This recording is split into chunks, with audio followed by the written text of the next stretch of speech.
question today is, when you get a new plant, should you let it sit and get used to your house for a while before you repot it? Or should you repot it right away? And the answer is, do whatever you want. Doesn't matter. I mean, there's not really a definitive answer either way, and I've done both and I haven't really seen any difference. So my feeling is that it's just been through a lot of like stress getting here in a dark box, all the things to get here, so it's already kind of like traumatized, so I might as well just throw some more on there before we start therapy, rather than, you know, start getting better and then do it again.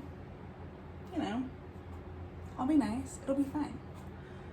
Regardless, when you get a new plant, it's always a good idea to quarantine it for a while before you bring it into to its new home. The general rule is for 2 weeks. I am not a person that can wait 2 weeks for that, because it just doesn't happen. I'll try. So usually what ends up happening is I'll just quarantine it for I'll just leave it in the garage, I should say, for a couple of days. There's okay light in here, so I'm not too worried about it. Otherwise, it would need to go in the house somewhere that I could quarantine it. And to be honest, I don't really have any places in the house that aren't already inhabited by plants. So the garage is it. And yeah, I just wait until I've hosed everything down completely with some sort of bug killer, whether that's Captain Jack's or just neem or something. I do definitely do that at least once, and generally 2 or 3 times before I bring a new plant inside, just to avoid any unwanted hitchhikers. Bugs all come from somewhere, y'all. It's either coming in with other plants, or it's coming in on your clothes, or it's coming in on dust from outside. So they're gonna probably come in anyway, but you can do your best to not make the problem worse.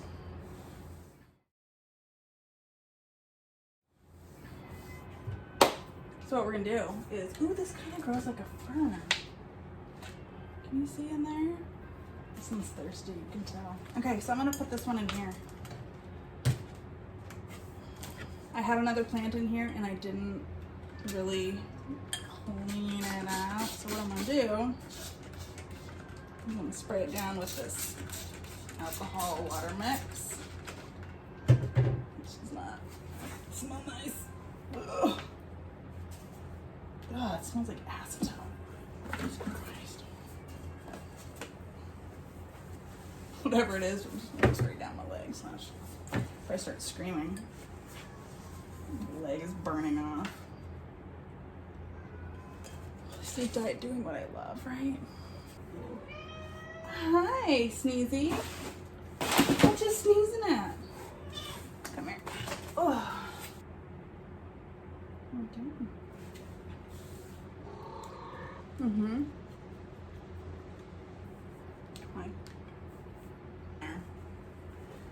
Okay. Move it down now, sweet thing. Okay, I'm just gonna do my normal soil mix for this.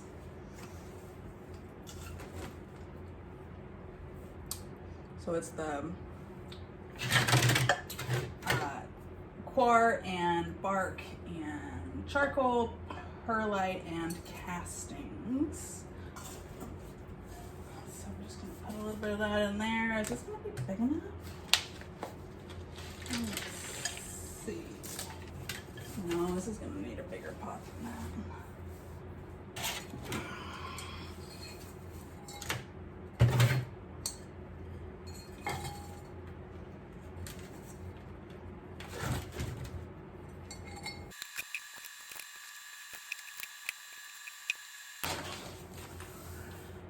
Okay, who's next? Epipremnum. Epipremnum? Epipremnum. Epipremnum. We're gonna say that. Hope for the best. You're cool. Let's see how you look.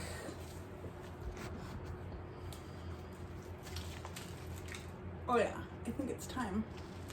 Oof. I think it's time. I'm sorry, but this is like the most fun part about new plants. It's like seeing how long it's been that they've been waiting for me to come get them and give them a new, fresh home. I was gonna mix this with my other Epipremnum, but now I can't decide if I want to or not. Go get it. Trying to make a decision here. Do I want to leave the Epipremnum by itself? This is the large leaf. Or do I want to pot it together with the small leaf, which I have been letting trail because it's just been really happy. But this one I might want to have grow up because it's split. So why don't I put them both in together? Let the little one. Okay, maybe you're not helping so much. Okay, thank you. Yeah. That's where you're gonna sit, right? Okay. Okay, here we go. So yeah, I think I'm just going to. Am I okay to continue? Okay. This one has had so much new growth lately, just sitting in my kitchen. I think I'll put this one in and then, yeah, just let some of it trail up and some of it slow down. But to do that, I'm gonna have to put you in a bigger pot, which is not bigger. Oh, well, we got roots coming out the bottom anyway. So let's go up to this guy. It's pothos. They are generally pretty darn easygoing and agreeable, and they're not really going to give a shit if you give them cheap soil or expensive soil. Just as long as it's well draining and you don't overwater it, then you're pretty good. And what I mean by overwater it is like give it too much water. I guess it's not as, I don't really need to explain that. Yes, staring at me. All right, so we are gonna put this guy in the back. I can't really tell if he's been growing up something or not. So I'm just gonna let that be for now. And then we're gonna come in with this one. And I'm gonna get her out of here, stick her in there.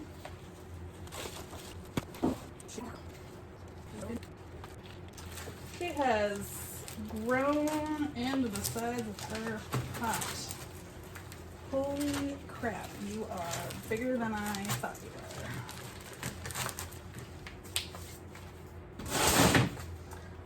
were. This is fun.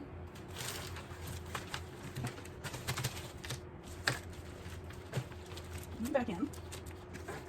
You back in. Cover you up. Some soil right quick. Jeez. Okay, I think they're in there. I'm just gonna go ahead and kind of gently pack them in there.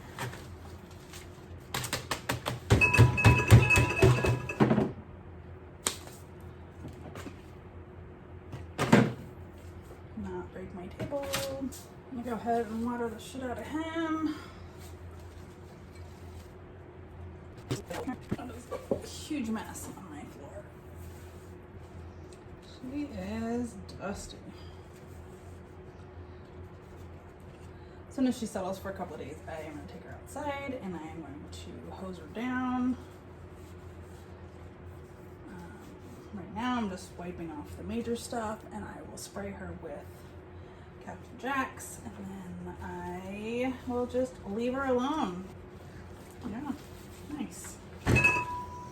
Lovely. You are pretty.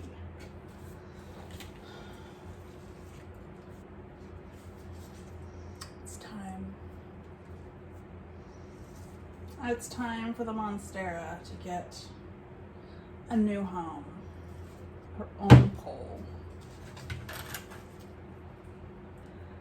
We have to go a little bit bigger with the pole just to make it fit, and so it won't topple over, basically being top heavy.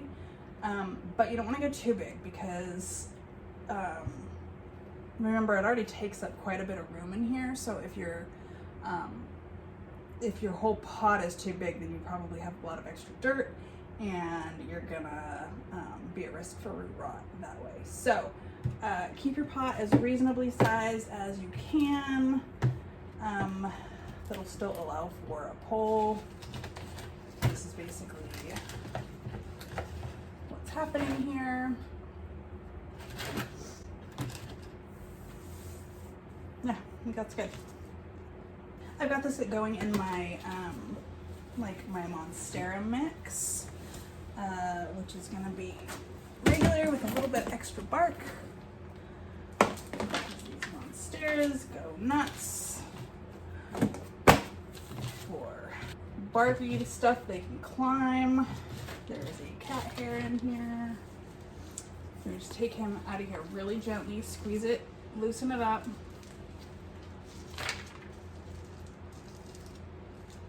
Check it out.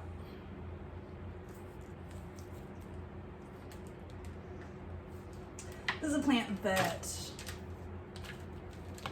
it could use a repot. It would be okay to go a little while longer, but because I'm going to give it a different kind of soil anyway, I'm going to go ahead and loosen it up and kind of mix the soil that's in here, which is extra soil heavy.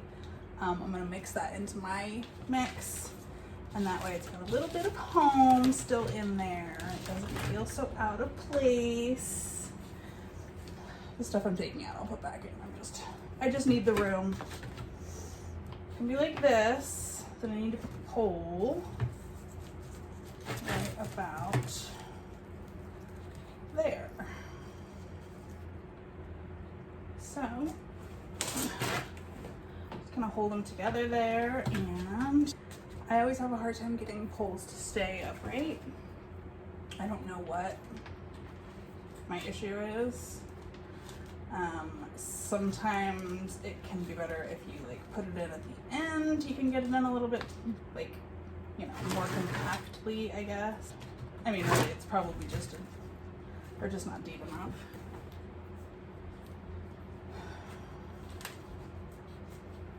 I'm just gonna deal with that. Okay. Look at you. Aren't you pretty? Pretty little thing. This one, I'm gonna go ahead and find a node here and tie it up right here. I like this twine because it totally, like, once I cut it, it blends right in with the pole. See? Just a simple little tie right around a node, just so eventually you just want the nodes to start growing up. This one will obviously need a bigger one at some point, but for right now, this should be fine. And now I need to put them in kind of a heavier pot so that they don't turn over. And the one that I just used for the Aralia would probably have been the best bet, but I didn't think that through. On there, I'm gonna go ahead and wet it down again.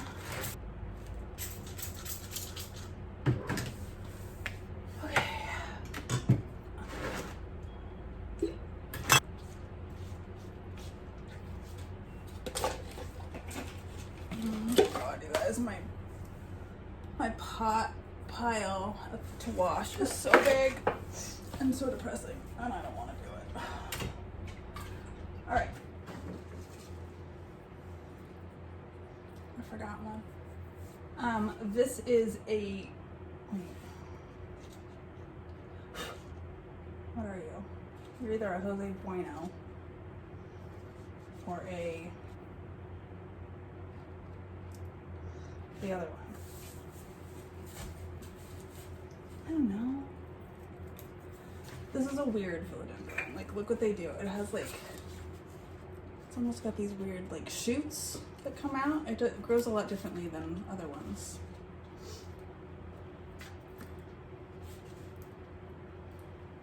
It's fun. It likes to get spider mites though, so we're getting a hose down before anything else.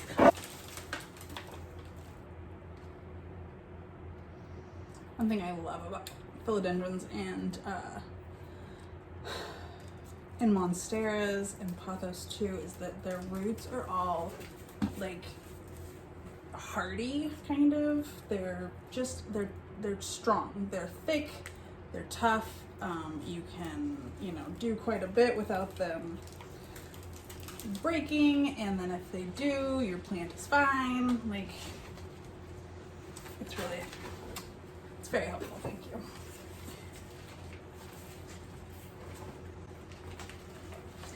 Some of these plants get really fucking big, and so they have to have a big root system.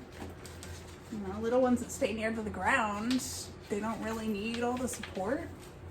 These guys, not only do they have to have it monstrously under the surface, but they usually have aerial roots helping them to climb up trees and get higher to the light sources too.